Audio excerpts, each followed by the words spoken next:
Welcome to Tenor Tech, where I solve the problems you didn't even know you had. You start by inspecting the book closely to identify which signatures or pages are loose and why. This tells you whether you need adhesive, rescuing, or reinforcement. Once done, remove any debris and open the book to the affected section, keeping pages aligned. Apply a thin line of archival PVA, glue along the spine fold with a small brush to tack pages together temporarily.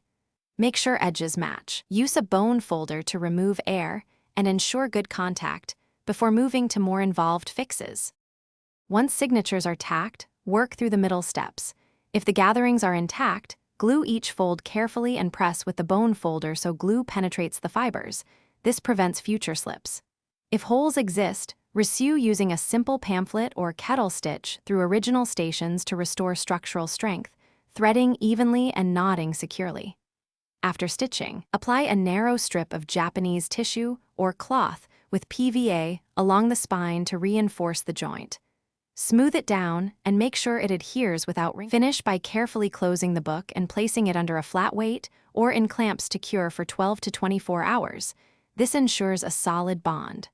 Once dry, trim any excess reinforcement, clean away glue squeeze out with a damp cloth, and test the book's opening to confirm it lays correctly without strain. If some pages still move or the sewing looks weak, don't force it. You may need to remove the signatures and do a full resew or seek a professional binder for extensive spine reconstruction. Thanks for watching. Subscribe to keep your life in tune.